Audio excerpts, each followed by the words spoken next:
Now, for the latest on Thursday's shocking and historic vote, Henry Ridgwell joins us live via Skype from Brussels, Belgium, the headquarters of the European Union. Henry, welcome.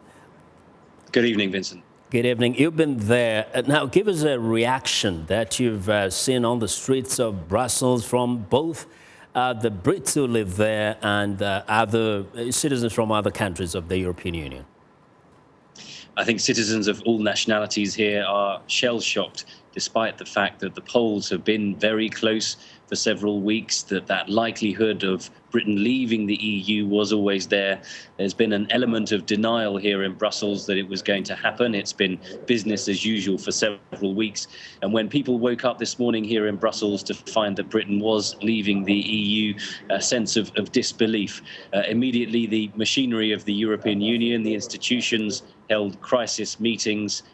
And mid-morning, we had statements from the presidents of those various institutions presenting a united front, saying that they very much regretted Britain's move, but that they would deal properly along the lines of the treaties that govern the workings of the European Union with Britain's exit. They also said they want Britain to move quickly to start that process of leaving the European Union. They don't want months of uncertainty.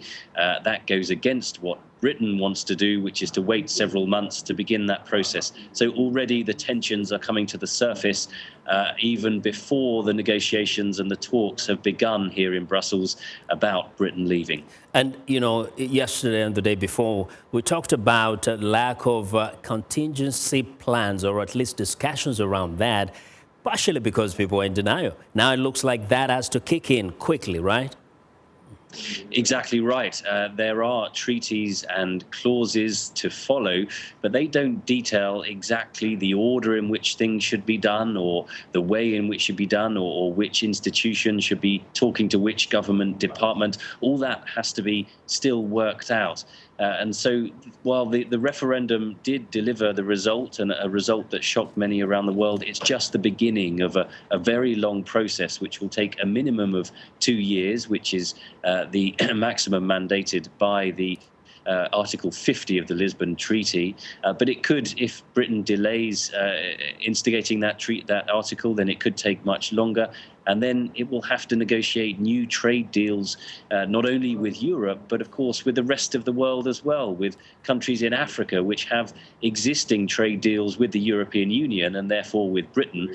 All of those trade deals will have to be renegotiated. So there are reams and reams of laws and treaties and paperwork which will have to be torn up and rewritten. The task facing the civil servants and the bureaucrats, both here in Brussels and in London and in other capitals around the world, cannot be understated. Indeed, enormous.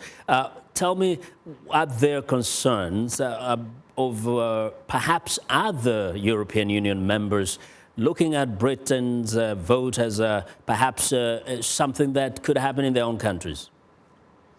There are grave concerns over that in Brussels. Already, the anti-EU parties in countries like the Netherlands, with the Freedom Party of Geert Wilders, and the Front National, the National Front in France under Marine Le Pen, and the Lega Nord in Italy, have all called for their own referenda on their membership of the European Union. Britain has always been a Eurosceptic nation, and it was always among those, I suppose, on the fringe and more likely to leave if any nation was going to do so. Other countries, I think, are less inclined to do so. They may be very critical of the European Union, like the Netherlands, like Denmark. Whether they would actually go the full distance and have a referendum, and then whether the people would vote to leave, I think that's probably unlikely at the moment. But this could set in train something which may be unstoppable. Well, Henry, thank you very much for your reporting.